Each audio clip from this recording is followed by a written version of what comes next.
오늘은 질문으로 시작해 볼까 합니다. 여러분, 세상 모든 사람에게 있는 공통적인 소원이 있다면 그것은 뭘까요? 그것은 아마도 행복일 것입니다. 사람은 누구나 자기의 삶의 의미와 목적을 알고 또 살면서 보람을 느끼고 또 평안을 누리며 살기를 원하죠. 아무도 불행을 바라는 사람은 없습니다. 그렇다면 진정한 행복의 길은 어디에 있을까요? 돈일까요? 성공일까요? 지식일까요? 명예일까요? 사람들이 이거다 저거다 여기가 길이다 저기가 길이다 많은 말을 여러 가지 말을 하고 또 각자 그 길을 걸어가고 있습니다. 여러분은 어떤 길을 걷고 있습니까? 성경은 우리에게 참된 행복이 어디 있는지 가르쳐 줍니다. 오늘 본문이 바로 이에 관한 말씀이지요. 그 본문의 말씀이 5절에 나옵니다. 레위와 세운 나의 언약은 생명과 평강의 언약이라고 하십니다. 생명과 평강을 레위 지파 가운데 세우신 제사장을 통해서 주시기로 약속하셨다는 그 말씀입니다. 레위와 세운 이 언약이 도대체 무엇이길래 생명과 평강이 여기서 나올까요? 우리가 그 이유를 살펴볼 필요가 있습니다. 하나님께서 이스라엘 백성들을 종되었던 애굽 땅에서 건져내셨죠. 그리고 그들과 언약을 맺으셨습니다. 우리는 이것을 시내산 언약이라고 부르죠. 하나님께서 그들의 하나님이 되어주시기로 작정하시고 그들을 하나님의 보배로운 소유 제사장 나라로 삼으셨습니다.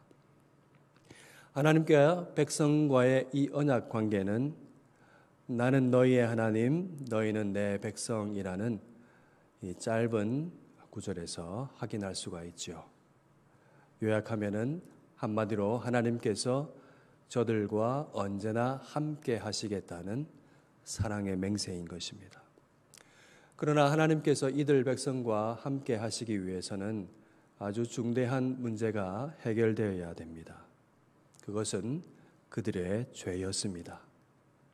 만일 죄가 해결되지 않은 상태에서 거룩하신 하나님께서 그들 가운데 계신다면 어떤 일이 발생할까요? 그들의 죄악 때문에 그들은 다 죽고 말 것입니다. 그래서 하나님께서는 그들 백성과 함께 하시기 위해서 각종 제의를 제정해 주셨습니다. 그 말씀 레위기에서 많이 살펴볼 수가 있죠. 그리고 그들 백성 가운데 레위 지파 가운데 제사장을 세워서 그들을 성막에서 봉사하게 하셨습니다. 레위인 제사장들은 백성을 대신해서 속죄제를 하나님께 드렸죠. 그렇게 백성의 죄가 깨끗하게 되고 정결하게 될 때 하나님은 그들 백성 가운데 거하시면서 그들에게 생명과 평강을 허락해 주셨습니다. 레위 제사장들이 성실하게 자기의 직무를 거룩하게 수행하게 되면 하나님께서 그들 가운데 함께 하시는 임마누엘의 복이 계속 이어지게 되는 것입니다. 온 우주의 창조주, 모든 왕 중의 왕, 만유의 주님, 구원의 주님께서 함께 하신다는 것. 얼마나 놀라운 복입니까? 이보다 더 큰 복은 없을 것입니다. 그들이 이렇게 직무를 수행함으로써 하나님이 함께 하시는 복이 있게 되는 것입니다. 하나님께서 레위와 세운 언약을 생명과 평강의 언약이라고 부르는 것은 그 이유가 바로 여기에 있는 것이죠. 여러분, 이 백성에게 생명과 평강이 항상 있게 하려면 어떻게 해야 합니까? 결정적으로요, 제사장들이 6절과 7절 말씀과 같아야 합니다. 그렇죠. 그들의 입에는 진리의 법이 있어야 합니다. 입술에는 불의함이 없어야 되는 것이죠. 화평과 정직함을 따라서 하나님과 동행하는 삶을 살아야 합니다. 많은 사람을 돌이켜서 가르쳐서 그렇게 죄악에서 떠나도록 해야 했습니다.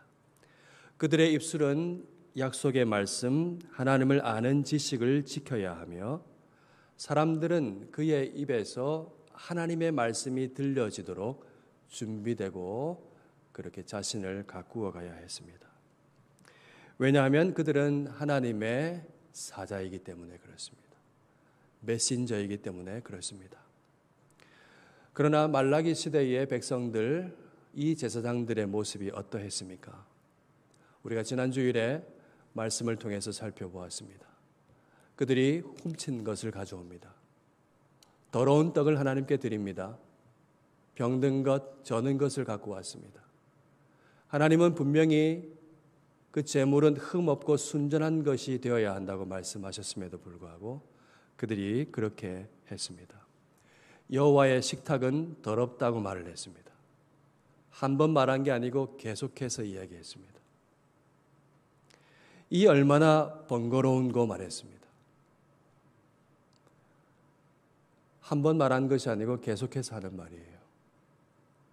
코웃음을 치면서 너무나 지겹고 너무나 고루하다고 얼마나 번거로운고 혀를 차며 말하는 장면입니다. 여러분, 그 중심에 제사장이 있다고 했습니다. 제사장이 레위와 세우신 하나님의 언약을 앞서서 깨뜨렸습니다.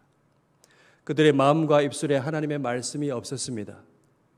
그들이 옳은 길에서 먼저 떠나버리고 그래서 많은 사람을 율법에 거스르게 만들었습니다. 현실에 타협하며 말씀을 해석하면서 사람들을 온통 효과적으로 치우치게 만들었습니다. 제대로 가르치지 않았기 때문에 백성들이 예배가 뭔지를 잘 모르고 자기 마음대로 예배를 드립니다. 그러니 어떻게 될까요? 생명과 평강이 없습니다. 그래서 하나님은 제사장들에게 엄중히 경고하십니다. 그 말씀 우리가 성경에 있죠. 2절과 3절 말씀에 나와 있습니다. 어떻게 경고하십니까? 만일 이렇게 말씀이 너의 입술 가운데 없고 듣지 않고 너의 마음에 두지 않는다면, 그렇게 내 이름을 더 이상 영화롭게 하지 않는다면 내가 너희에게 저주를 내릴 것이라고 말씀하십니다. 2절 말씀을 성경을 보십시오. 너희 복을 저주하리라 하셨습니다. 여기에 너희의 복은 뭐겠습니까? 하나님께서 제사장에게 말씀하신 그 복입니다. 민수기 6장에 나와 있는 복이죠. 하나님께서 제사장들이 나의 이름으로 백성들에게 축복하면은 하나님께서 그 복을 내려주시겠다는 약속의 말씀이죠. 24장 6장 24절 26절 말씀입니다. 여호와는 내게 복을 주시고 너를 지키시기를 원하며 여호와는 그 얼굴로 내게 비치사 은혜 베푸시기를 원하며 여호와는 그 얼굴을 내게로 향하여 두사 평강 주시기를 원하노라. 그러니까 무슨 말인가요? 은혜와 평강을 주시는 하나님의 얼굴을 더 이상 그들 백성들에게 들지 않겠다는 말씀입니다. 여러분, 이것보다 더 무서운 말씀은 없습니다. 제사장들에게 경고가 계속되지요. 제사장들의 얼굴에 똥을 발라서 그것과 함께 불태워지고 버려지는 그곳에 바깥에 버려지게 될 것이다. 그렇게 말씀합니다. 여기에 나와 있는 똥이라는 단어는 제물의 내장과 그 위 안에 있는 찌꺼기 배설물을 가리키는 단어입니다. 바깥에 구별된 쓰레기장에 쓰레기처럼 버려지는 것을 말씀합니다. 여러분, 하나님께서 무슨 말씀을 하고 계십니까? 다 패하시겠다는 말씀입니다. 하나님께서 제사장을 세우시지 않으셨습니까? 하나님께서 그들에게 제사장을 통해서 복을 내리시겠다고 말씀하시지 않으셨습니까?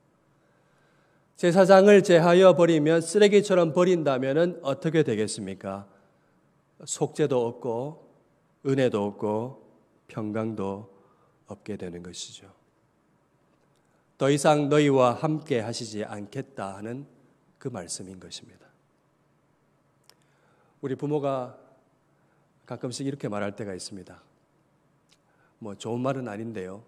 안 할 수 있으면 더 좋습니다.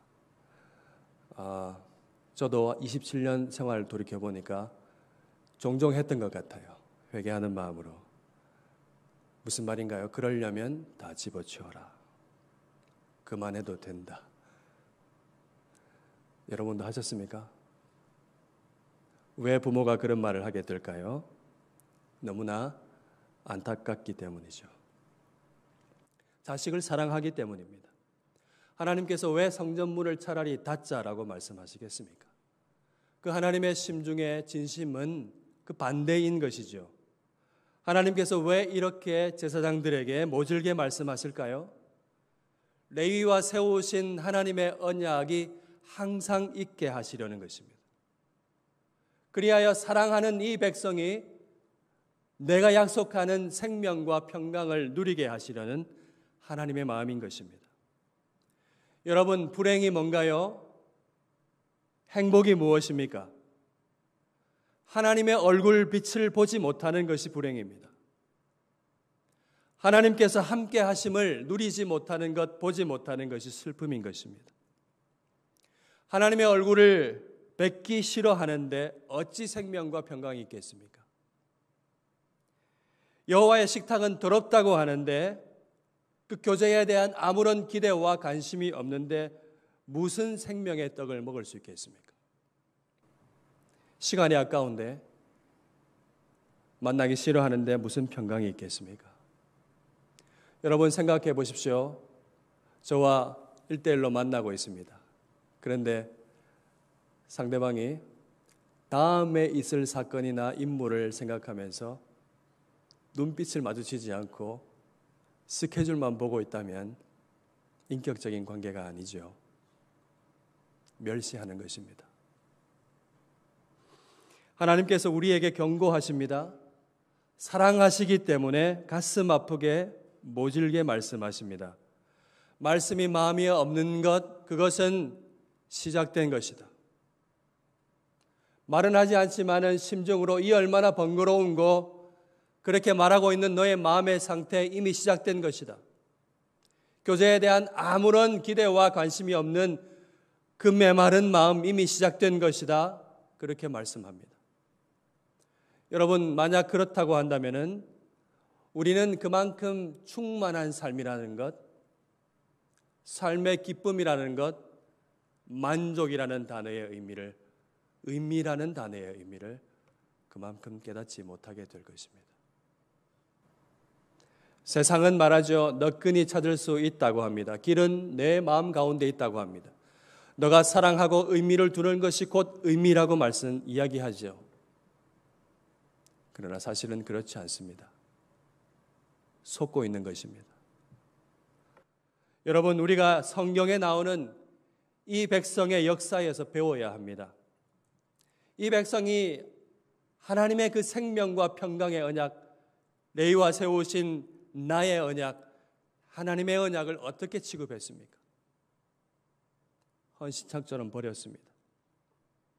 하나님께서 그를 통해서 생명과 평강을 주실 것이라고 말씀하셨는데도 이 백성이 어떻게 했습니까? 생명과 평강을 다른 데서 찾았습니다. 바알과 아세라를 섬겼습니다. 그모스를 섬겼습니다. 몰록을 사랑했습니다. 풍요와 다산의 신에 매료되었습니다. 그것을 사랑했어요.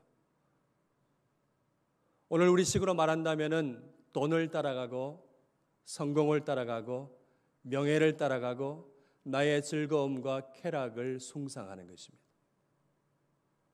하나님께는 병든 것, 저는 것을 드리면서도 여러분 역사에서 보지요. 우상에게는 자기 아들도 드리려고 했습니다. 너희는 내 백성이요 나는 너희의 하나님이라는 이 언약의 말씀을 잊어버렸습니다. 멸시했습니다. 그래서 이 보배로운 하나님의 백성, 제사장 나라가 어떻게 되었습니까? 우리가 성경을 통해 보잖아요. 이방의 조롱거리가 되었습니다. 세상의 빛이 되어야 할 그들의 이름이 똥칠을 당했습니다. 철저하게 패망하고 말았습니다. 바벨론의 노예로 붙잡혀 갔습니다. 노예의 밥을 먹어야 했어요. 70년간. 우리 상문이가 바벨론 포로에 잡혀갈 때 태어났다고 한번 생각해 보세요. 70세 할아버지가 될 때까지 노예로 산 거예요. 멸시와 천대를 받으면서 자유라는 단어의 의미가 무엇일까? 노예의 밥을 허겁지겁 먹으면서 아무리 궁구해봐도 알 수 없는 멸시와 천대와 종의 삶을 살았던 것이죠. 이 백성이 하나님의 은혜로 포로에서 돌아와서 오늘에 이르렀죠. 말라기가 포로기환 이후 시대의 이야기잖아요. 하나님의 은혜로 그 70년 포로의 생활을 마감하고 돌아와서 그러면 안 되겠다 하는 말씀에 고무되어서 옛날의 영화는 찾을 수 없겠지만은 그래도 힘든 가운데 성전을 재건해 놓고 그들 삶의 중심에 둔 표를 가지고 있지만은 이 백성이 똑같은 죄악을 반복하고 있습니다. 어떻게 해요? 주께서 우리를 어떻게 사랑하셨습니까? 우리가 어떻게 주의 이름을 멸시하였습니까? 여러분, 이것이 우리의 끈질긴 죄악이며 우리의 슬픔이며 우리의 질고입니다. 그러나 하나님은 우리를 내버려 두시지 않으셨죠. 레위와 세운 나의 언약을 영원히 있게 하시려고 생명과 평강을 우리에게 영원히 주시려고 영원한 대제사장을 세우셨습니다. 예수님께서 아버지의 뜻을 따라서 몸을 입고 이 세상에 오셨습니다. 왜 몸을 입고 오셨습니까? 몸이 있어야 십자가에 매달릴 수 있으니까요. 몸이 있어야 피를 흘리죠. 몸이 있어야 죽을 수 있습니다. 그리고 몸이 있어야 죽음에서 부활의 능력을 나타낼 수가 있습니다. 예수님은 아버지의 뜻을 따라서 자기 몸을 십자가에 단번에 들이셨습니다. 죄 없으신 그분이 우리의 죄를 자기 몸에 정하시고 죄 없으신 거룩하신 그분이 친히 흠없고 순전한 제물이 되셔서 자기 몸을 십자가에 못 박고 살ጭ고 피 흘려 죽으셨습니다. 그리고 우리를 위해서 부활하셨습니다. 주님은 우리 죄를 위하여 한 영원한 제사를 드리시고 하나님 우편에 앉으셨습니다. 그가 거룩하게 된 자들을 한 번의 제사로 영원히 온전하게 하셨습니다. 그분은 우리의 영원한 중보자가 되십니다. 우리의 대언자가 되시죠. 하나님은 거기서 그친 것이 아니라 하늘에 오르신 주님은 계속해서 언약을 깨트리는 우리를 위해서 새 언약의 영이신 성령을 보내주셨습니다. 예레미야 31장의 말씀이죠. 그러나 그날 후에 내가 이스라엘 집과 맺을 언약은 이러하니 곧 내가 나의 법을 그들의 속에 두며 그들의 마음에 기록하여 나는 그들의 하나님이 되고 그들은 내 백성이 될 것이라 여호와의 말씀이니라. 우리가 잊어버리고 자주 언약을 깨트리기 때문에 주님께서 성령을 보내셔서 그 언약의 말씀을 우리의 마음판에 새겨주시고 우리의 생각에 기록해 두시겠다는 말씀이죠. 그래서 하나님이 우리의 하나님이시요 나는 하나님의 소유된 보배로운 백성이라는 이 생명의 말씀을 기억나게 하신다는 그 말씀입니다. 계속해서 읽어볼까요? 그래서 그들이 다시는 각기 이웃과 형제를 가르쳐 이르기를 너는 여호와를 알라 하지 아니하리니 이는 작은 자로부터 큰 자까지 어떻게 해요? 다 나를 알기 때문이라. 하나님의 마음을 아는 새 언약의 영, 하나님의 영, 아들의 영을 우리 심령에 허락하심으로 하나님의 마음을 알고 하나님이 어떤 분이신지를 깨닫게 하시겠다는 말씀이에요. 그 하나님은 어떤 하나님이십니까? 그들의 악행을 사하시고 다시는 그리스도 예수 안에서 죄를 기억지 아니하시는 하나님의 언약의 말씀. 그 말씀을 우리에게 증거하십니다. 하나님께서 생명과 평강의 언약을 그리스도를 통하여 성취하셨습니다. 우리 안에는 성령이 계십니다. 성령께서 하나님의 법을 우리 마음에 기록하시고 저 멀리 있는 두 돌판, 그 율법의 돌판이 아니라 마음에 친히 새기고 생각에 기록하심으로 말미암아 우리가 하나님을 더욱 알게 되었습니다. 우리가 아들의 영을 받았습니다. 그래서 무서워하지 아니하고 하나님을 나의 아버지라고 부릅니다. 하나님은 그리스도 안에서 우리 죄를 다시는 기억하지 않습니다. 여러분, 우리가 이런 생명과 평강을 받았습니다. 죄 용서함을 받았고 하나님의 자녀가 되었고 영원한 생명을 받았습니다. 부활의 생명에 참여하게 되었습니다. 하나님의 신성한 성품에 참여하게 되었습니다. 우리가 아버지와 아들과 더불어 누리는 영원한 생명의 사귐을 갖게 되었습니다. 하나님께서 우리와 함께 하시는 그 은혜가 우리 안에 주어진 것입니다. 그래서 여러분, 우리는 누구입니까? 우리는 택하신 족속이요 왕 같은 제사장들이요 거룩한 나라요 하나님의 소유된 백성입니다. 하나님께서 우리에게 제사장의 직분을 허락해 주셨습니다. 제사장은 뭘 하는 사람인가요? 6절과 7절 말씀이 있는 그대로죠.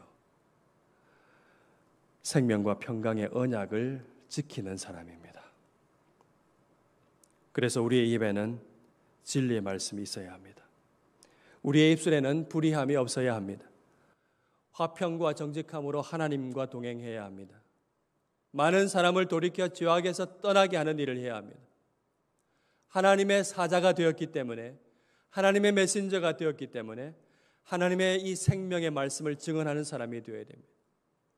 이로써 우리를 불러 그의 기이한 빛에 들어가게 하신 그 하나님의 변함없고 놀라운 은덕을 사람들에게 선포하는 삶을 우리가 살아야 합니다. 왕 같은 제사장이 생명과 평강을 누리면서 하는 일이 5절 말씀입니다. 하나님을 경외하고 하나님의 이름을 두려워하는 것입니다. 왜요? 우리를 불러 그의 기이한 빛에 들어가게 하신 은혜를 보기 때문에 그렇습니다. 여러분, 우리가 두려워하다라는 단어를 보면서 오해할 수가 있습니다. 여기 두려워하다는 단어는 하나님이 벌하시니까 공포스러워서 무서워하는 것을 뜻하는 게 아닙니다. 그보다 더 큰 뜻을 갖고 있습니다. 우리는 무서워하는 종의 영을 받은 것이 아니라 아들의 영을 받았습니다. 이 두려워한다는 단어를 참 설명하기가 쉽지가 않습니다. 그렇지만 최선을 다해서 한번 해보겠습니다. 그것은 측량할 수 없는 하나님의 은혜와 자비와 사랑 앞에 서서 그것에 휩싸여서 정말 경이롭게 놀라는 것을 뜻합니다. 은혜와 사랑의 하나님을 아는 이 가슴이 벅찬 그 마음입니다. 하나님의 사랑을 생각할 때 눈물 흘리지 않을 수 없는 그 마음, 참으로 기쁜 그 마음, 그리고 감사하지 않을 수 없는 그 마음을 가리키는 것입니다. 그 선하신 하나님에 대한 두려운 경외감입니다. 이사야가 선지자가 말했죠. 화로단 나를 망하게 되었도다. 입술이 부정하다고, 제단의 숯불을 가져와서 내 입을 찢어달라고 그렇게 탄식했잖아요. 그렇게 고백할 수밖에 없지만은, 자신의 죄악을 보면서 두려워하지만은, 그러나 하나님께서 그 죄악을 동이 서에서 먼 것처럼 그 죄가를 멀리 던져버리신 그 하나님의 은혜를 생각하면서 측량할 수 없는 자비 앞에서 떠는 걸 말합니다. 주여 떠나십시오. 저는 죄인입니다. 라고 고백할 수밖에 없지만은, 그러나 떠나지 아니하고 여전히 함께 하시는 하나님 앞에서 두려움에 찬 경배를 드리는 것을 말합니다. 용서하신 하나님의 사랑 앞에서 하나님의 뜻대로 살기를 다짐하는 그 마음인 것입니다. 여러분, 진정한 행복이 어디 있습니까? 선하신 하나님께 있습니다. 여러분, 생명과 평강으로 충만하시기를 원하십니까? 그것은 어디로부터 오는 것입니까? 그것은 하나님 우리 아버지와 그의 아들 우리 주 예수 그리스도로부터 온다는 사실을 여러분 똑똑히 기억할 수 있기를 바랍니다. 사도 바울은 그렇기 때문에 교회들 향하여 서신을 보낼 때마다 그렇게 인사했습니다. 하나님 우리 아버지와 주 예수 그리스도로부터 오는 은혜와 평강이 너에게 있을지어다. 여러분은 어디에서 찾고 있습니까? 여러분 엉뚱한 곳에서 찾고 있다면 어서 돌이켜야 합니다. 생명과 평강은 하나님의 얼굴빛을 보는 데 있습니다. 거기에 참된 기쁨이 있습니다. 하나님을 경외하지 않고서는 결코 만족할 수가 없습니다. 오직 주 안에 만족과 기쁨이 있다는 사실을 아십시오. 성경이 말씀합니다. 시편 107편 9편이에요. 우리 한 목소리를 한번 읽어볼까요? 시작. 그가 사모하는 영혼에게 만족을 주시며 줄인 영혼들에게 좋은 것으로 채워주심이로다. 어떤 영혼에게 채워주신다고요? 사모하는 영혼에게, 하나님을 두려워하는 영혼에게, 하나님을 합당하게 예배하는 영혼에게, 그에게 참된 만족을 허락하십니다. 이사야 58장 11절 말씀입니다. 여호와가 너를 항상 인도하여 메마른 곳에서도 내 영혼을 만족하게 하며 내 뼈를 견고하게 하리니 너는 물된 동산 같겠고 물이 끊어지지 아니하는 샘 같을 것이라. 메마른 곳에서 여러분, 우리의 삶이 광야 같은 상황이 있을 수 있습니다. 괴로울 수 있습니다.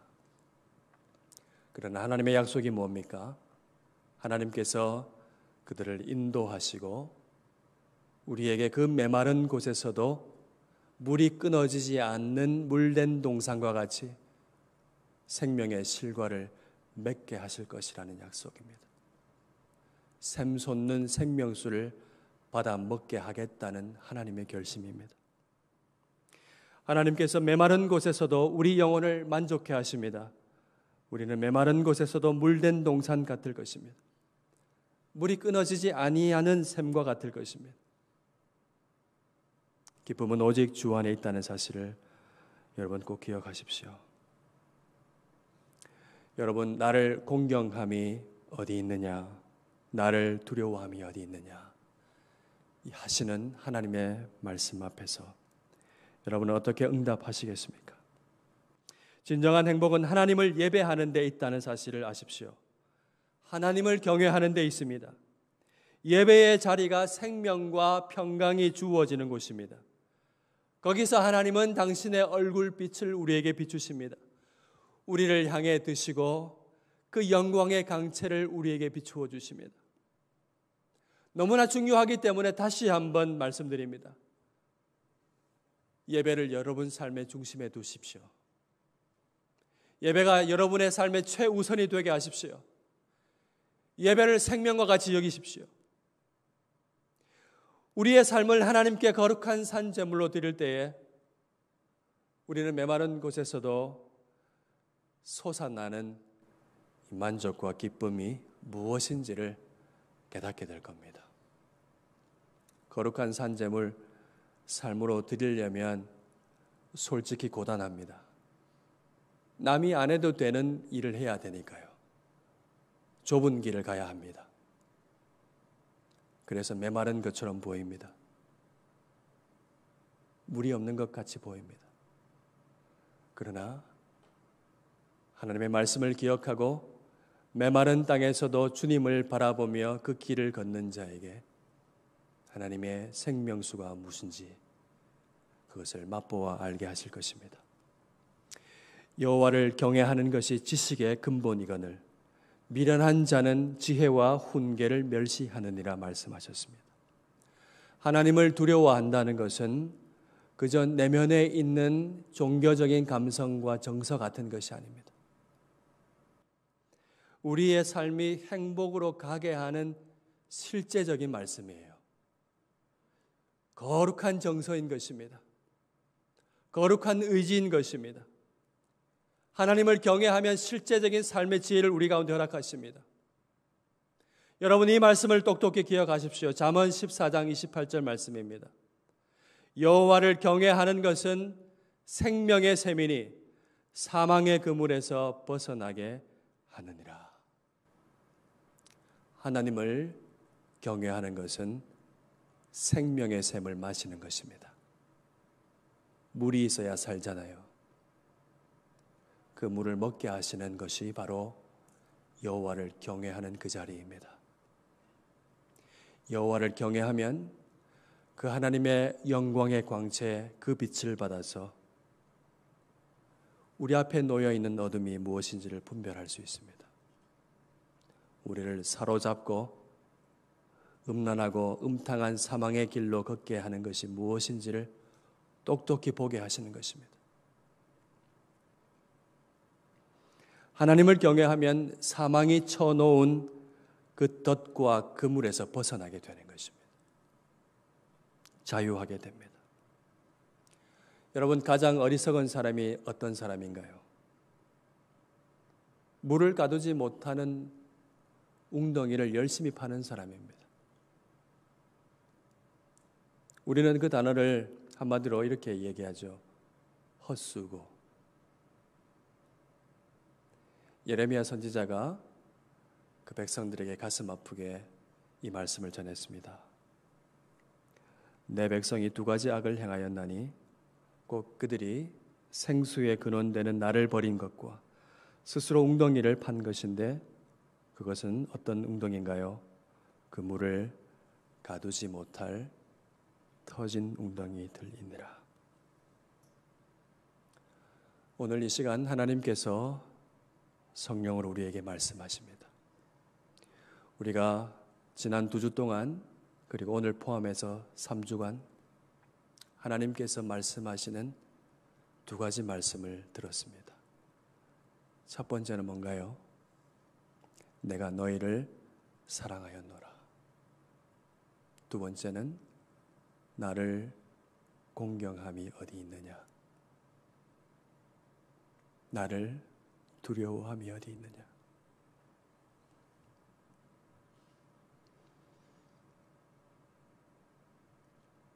여러분 계속 있는 시간으로 여기지 마십시오. 미루지 마시고요. 이 두 가지 하나님의 말씀 앞에 여러분 진실하게 대답하십시오.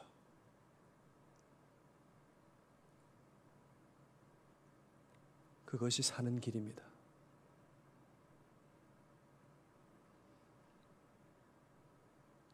여러분은 무엇을 사랑하고 계십니까?